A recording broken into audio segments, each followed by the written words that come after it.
तमाम खेडवासियांना प्रजासत्ताक दिनाच्या हार्दिक शुभेच्छा. तसेच खेड वार्तामध्ये स्वागत.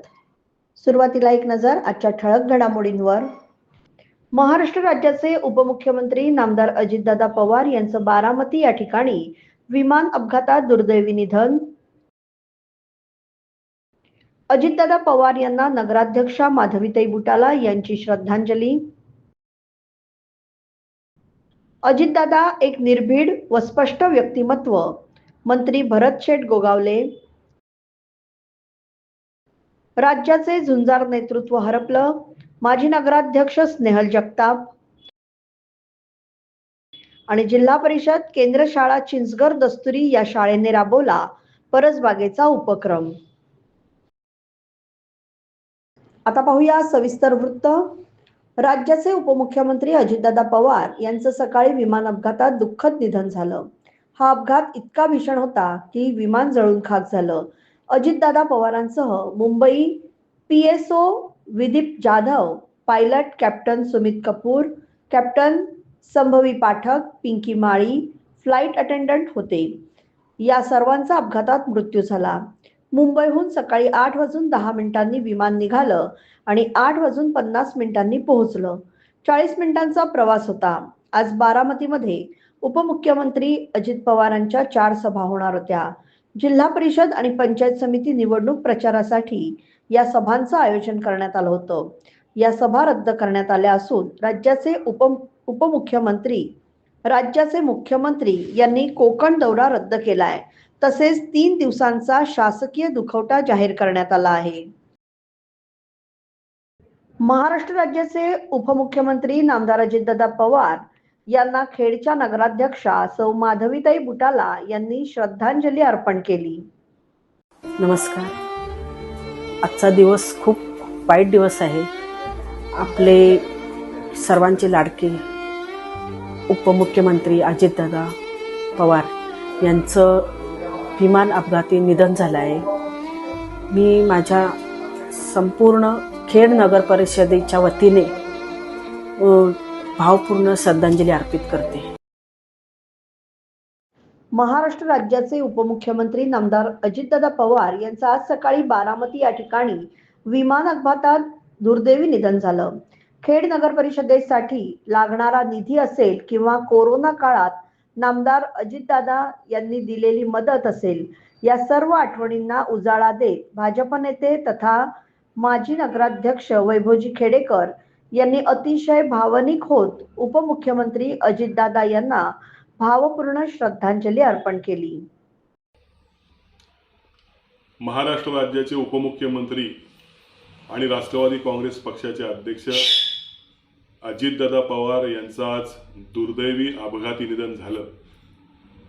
एक कोकणवासीय म्हणून मला याचं दुःख आहे. आदरणीय अजितदादांच्या आठवणी माझ्या बाबतीमध्ये भरपूर आहेत. मी खेड नगरपालिकेचा नगराध्यक्ष असताना खेडवासियांना कोविड काळामध्ये त्यांनी अत्यंत चांगली मदत केली होती. हे खेडवासीय कधीच विसरणार नाहीत. माझ्या राजकीय कारकिर्दीमध्ये मी दुसऱ्या पक्षाचा असताना देखील ते राज्याचे अर्थमंत्री असताना त्यांनी भरघोस निधी एक चांगला कार्यकर्ता म्हणून मला दिलेला आहे. सातत्यानं त्यांनी मला प्रोत्साहित केलेलं आहे आणि सातत्यानं त्याने मला पुढे जाण्याच्या संदर्भात मार्गदर्शन केलेलं आहे. खेडचं जे कोविड सेंटर होतं त्या कोविड सेंटरला त्यांनी मोठ्या प्रमाणावरती निधी दिला. त्या ठिकाणी त्यांनी ऑक्सिजन प्लांट दिल्या. त्या ठिकाणी त्यांनी जी बेडची व्यवस्था होती ती त्यांनी दिली आणि कोविड काळामध्ये ॲम्ब्युलन्स देखील त्यांनी खेडवासियांना दिली. त्यांनी खेड नगरपालिकेला भेट दिली. आज खेड नगरपालिकेची जी नगराध्यक्ष केबिन आहे ही नगराध्यक्ष केबिन त्यांच्या सूचनेनुसारच मी त्या ठिकाणी तिचं रिनोव्हेशन केलं किंवा त्या ठिकाणी ती बनवली. हे संपूर्णतः अजितदादांनी सांगितल्यामुळेच मी करू शकलो. मला आठवत आहे की खेड नगरपालिकेच्या निधी संदर्भात त्यांच्याकडे सकाळी 6:30 वाजता मी गेलो होतो आणि माझं काम आटपून मी 7 वाजता बाहेर पडलो होतो. एवढ्या सकाळी काम करणारा एकमेव या महाराष्ट्रातला नेता म्हणावा लागेल. आज या अशा नेत्याला आपला महाराष्ट्र मुकलेला आहे. महाराष्ट्राचं हे मोठं नुकसान आहे, हे कधीही भरून येणार नाही. माझ्यासारख्या या तरुण किंवा नवीन कार्यकर्त्याला याचं अति दुःख आहे आणि हे दुःख कधीही भरून येणार नाही. अजितदादा, तुमचा आदर्श, तुमचे काम करण्याची पद्धत याचा आदर्श घेऊन पुढे आम्ही वाटचाल करू. तुम्हाला या कोकणवासियांच्या वतीनं भावपूर्ण श्रद्धांजली. उपमुख्यमंत्री अजितदादा पवार यांचा बारामतीजवळील विमानात अपघातामध्ये झालेल्या मृत्यूने संपूर्ण राज्यावर संकट कोसळलं असून एक निर्भीड आणि स्पष्ट व्यक्तिमत्व आपल्यातून हरपल्याची भावना राज्याचे रोजगार हमी योजना मंत्री भरतशेठ गोगावले यांनी आपल्या शोक संदेशामध्ये व्यक्त केली आहे.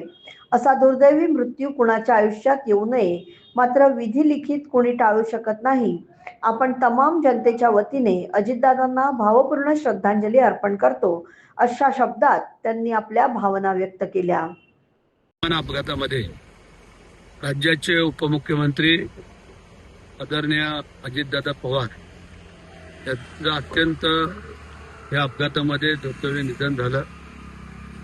मी माझ्या तमाम जनतेच्या वतीने, माझ्या रायगड जिल्ह्याच्या वतीने, माझ्या मतदारसंघाच्या वतीने की ही जी बाब आहे ही अत्यंत दुःखद आहे. एक निर्भीड व्यक्तिमत्व आणि स्पष्ट वक्ता म्हणून ज्यांच्याकडे पाहिलं जायचं ते अजितदादा आज आपल्यातून निघून गेलेले आहेत.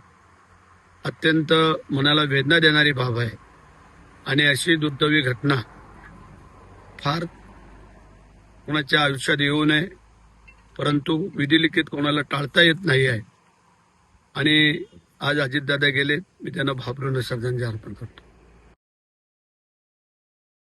आज दुर्दैवाने घटना घडली आहे. यामध्ये राज्याचे उपमुख्यमंत्री व राष्ट्रवादी काँग्रेस पक्षाचे प्रमुख अजितदादा पवार यांचं विमान दुर्घटनेमध्ये मृत्यू झाला. ही बातमी मनाला वेदना देणारी आहे. राज्याचे झुंजार नेतृत्व हरपलं असल्याची भावना महाड विधानसभा मतदारसंघाच्या नेत्या माजी नगराध्यक्ष स्नेहल जगताप यांनी शोक संदेशाद्वारे व्यक्त केली. माझ्या वडिलांच्या दुःखद निधनानंतर जेवढ्या दुःखद वेदना झाल्या त्याचप्रमाणे आज अजितदादा यांच्या जाण्याने झाल्या आहेत. महाराष्ट्राचे दादा हरपले, सर्वांना पोरके करून गेल्याची भावना स्नेहल जगताप यांनी व्यक्त करत जगताप परिवार व महाड विधानसभा मतदार राष्ट्रवादी काँग्रेस पक्षातर्फे भावपूर्ण श्रद्धांजली अर्पण केली. स्नेहल जगताप यांना उपमुख्यमंत्री अजितदादा पवार यांच्या मृत्यूची दुःखद घटना समजल्यानंतर तातडीने त्या बारामतीकडे रवाना झाल्या आहेत. महाराष्ट्राचं एक अत्यंत झुंजार असं नेतृत्व आज हरपलेलं आहे. अत्यंत दुर्दैवी घटना आज महाराष्ट्राच्या इतिहासामध्ये घडलेली आहे. माझ्या वडिलांच्या निधनाचं दुःख जितकं होतं तितक्याच मोठ्या वेदना आणि दुःख आज मला पुन्हा एकदा या ठिकाणी झालेलं आहे. आज खऱ्या अर्थानं महाराष्ट्राचे दादा आज आपल्यातनं हरपलेले आहेत. सगळ्यांनाच पोरकं करून आज दादा आपल्यातनं निघून गेलेले आहेत. ही भावना ही अत्यंत वेदनादायी आहे आणि ही न भरून येणारं दुःख संपूर्ण जनता कुटुंबियांच्या वतीनं आणि राष्ट्रवादी काँग्रेस पक्षाच्या संपूर्ण हा जो काही आपला परिवार आहे ह्याच्याकडून मी दादांना भावपूर्ण श्रद्धांजली या ठिकाणी अर्पण करते. जिल्हा परिषद केंद्र शाळा चिंचगड दस्तुरी तालुका खेड या शाळेने शालेय परिसरात त्याचप्रमाणे शाळेच्या गॅलरीमध्ये शाळेतील शिक्षक, विद्यार्थी आणि पालक तसेच lions club of Khed city यांच्या सौजन्याने कुंडीतील परसबाग हा उपक्रम यशस्वीपणे राबवला आहे. त्यामध्ये येणाऱ्या पालेभाज्या, त्यामध्ये कोथिंबीर, पालक, मुळा तसेच फळभाज्या, काकडी, शिराळं, कारलं, दुधी, भोपळा तसेच हिरवा माठ, मेथी अशा अनेक प्रकारच्या भाज्यांचं उत्पादन करून नियमितपणे शालेय पोषण आहार याचा वापर केला जातो. असेच सदर पालेभाज्या व फळभाज्या यांची विक्री करून त्यातून शाळेसाठी उत्पन्न स्रोत निर्माण करण्यात आलं. मुलांना व्यवहार ज्ञान व्हावं या हेतूने हा उपक्रम राबवला जातो. शासनाच्या आदेशाप्रमाणे सहशालेय उपक्रमांतर्गत हा उपक्रम घेतला जातो. या परसबागेची निगा त्याचप्रमाणे नियमितपणे जोपासना, पाणी देणे हे सर्व शाळेतील विद्यार्थी शिक्षकांच्या मार्गदर्शनाखाली करतात. संपूर्णपणे सेंद्रिय खतावर आधारित ही परसबाग केली आहे. शाळेच्या पोषण आहारामध्ये मुलांना आहार रुचकर व चविष्ट देण्यासाठी मदत होते. या परसबाग उपक्रमाचे गावातील ग्रामस्थ, त्याचप्रमाणे गट शिक्षण अधिकारी बाईत साहेब, सर्व अधिकारी आणि शिक्षक वर्गातून तसेच पालकांमधून कौतुक केलं जात आहे. खेड येथील सहजीवन शिक्षण संस्थेच्या ICS कला, वाणिज्य आणि विज्ञान महाविद्यालयात IQAC ग्रीन क्लब तसेच भूगोल आणि वाणिज्य विभागाच्या संयुक्त विद्यमाने आयोजित आंतर महाविद्यालयीन स्पर्धेचा उद्घाटन सोहळा उत्साहात संपन्न झाला. या उद्घाटन कार्यक्रमाच्या अध्यक्षस्थानी महाविद्यालयाच्या प्राचार्या डॉक्टर अनिता आवटी उपस्थित होत्या.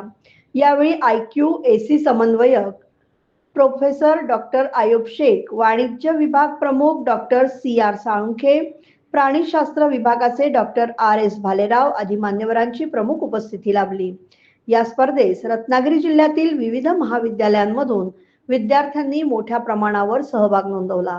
एकूण 45 विद्यार्थ्यांनी विविध स्पर्धांमध्ये आपली कला व ज्ञान सादर केलं. यात PPT presentation, reels, vlog making, quiz competition, poster presentation या स्पर्धांचा समावेश होता. स्पर्धेत उत्कृष्ट कामगिरी करत DBJ महाविद्यालय चिपळूण यांनी सर्वसाधारण विजेतेपद पटकावलं, तर DGK महाविद्यालय रत्नागिरी यांनी उपविजेतेपदाचा चषक पटकावला. कार्यक्रमाचं सूत्रसंचालन आदित्य मोहिते यांनी प्रभावीपणे केलं, तर प्राध्यापक लीना चिखले यांनी उपस्थितांचा आभार मानून कार्यक्रमाची सांगता केली. या स्पर्धेच्या यशस्वी आयोजनासाठी कॉमर्स आणि आर्ट्स विभागातील विविध प्राध्यापक तसेच शिक्षकेतर कर्मचारी यांनी सहकार्य केलं. सर्व दुर्गप्रेमी, ट्रेकर आणि निसर्गप्रेमी मित्रांसाठी दिनांक 25 जानेवारी 2026 रोजी खेडमधील किल्ले रसाळगड ट्रेक दिव्यांग शून्यदृष्टी बांधवांसोबत करण्यासाठी खास सफर आयोजित करण्यात आली होती. दृष्टीहीन दिव्यांग बांधवांना याचा रोमांचकारी थरारक अनुभव मिळावा म्हणून दिव्यांग स्नेही उत्तम कुमार जैन यांच्या मनात आलं. त्यांनी थेट दृष्टीहीन बांधवांसाठी काम करणारी मुंबई येथील नयन फाउंडेशन यांच्याशी संपर्क साधला आणि दिव्यांग सहल या त्यांच्या उपक्रमांतर्गत या अनोख्या सफरीचं आयोजन केलं.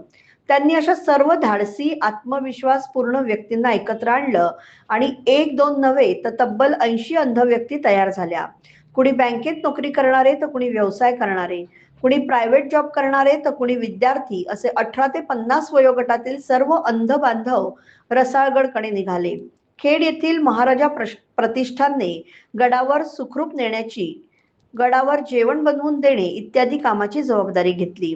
भरणे येथील शिवछत्रपती पुतळ्याला अभिवादन करून गडाच्या पायथ्याशी ट्रीप पोहोचली आणि तेथून सुरू झाला अनुभवाचा प्रवास. अगदी महाद्वार ते पायऱ्यांवर बनवलेले वराहरूप हनुमान मूर्ती तसेच जिकडे तिकडे असलेल्या तोफा यांना स्पर्श करून सर्व इतिहास जाणून घेतला. गडावर डॉक्टर चंद्रशेखर साळुंखे यांनी वन्यजीवन, पर्यावरण तसेच सर्पजीव विज्ञान यावर व्याख्यान दिलं, तर डॉक्टर विलास शेळके यांनी प्रथमोपचार याबाबत मार्गदर्शन केलं. महाराजा प्रतिष्ठानचे प्रणव मापुसकर यांनी गडविषयी माहिती दिली, तर दिव्यांग स्नेही उत्तम कुमार जैन यांनीही मोकळा संवाद साधला. विशेष म्हणजे खेडचे संतोष मालशे यांनी पूर्ण गड सफर करून आपल्या चिकाटीचं दर्शन घडवलं. सामूहिक मनोरंजन, गाणी, गप्पा आणि महाराष्ट्र गौरवगीत असा सुंदर कार्यक्रम झाला.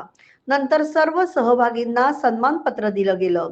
यासाठी स्वयंसेवक म्हणून महाराजा प्रतिष्ठानचे प्रणव मापुसकर, आकाश बैकर, नरेंद्र जाधव आखाडे, SD शिर्के, उमेश भोसले पाटणे यांनी संपूर्ण मोहीम सुलभतेने व्हावी यासाठी प्रयत्न केले. गडावर स्वयंपाक करणे, साफसफाई, सेवा तसेच महिला स्वयंसेवक म्हणून सौ कल्पना उत्तम कुमार जैन तसेच निर्मळ मावशी यांनी जबाबदारीने काम पाहिलं. छोटा मदतनीस बनी जैन यांनी उत्साहात काम पाहिलं. या सर्व सफरीचं आयोजन नयन फाउंडेशनचे पुनलागार देवेंद्र तसेच ओमकार चव्हाण यांनी त्यांच्या टीमने सुनियोजितरित्या केलं. सफरीनंतर सर्व अंध भक्तांनी असा थरारक अनुभव आणि रोमांचक इतिहास प्रत्यक्षात अनुभवला असं आवर्जून सांगून सर्वांचे आभार मानले. याबरोबरच हे बातमीपत्र संपलं. धन्यवाद.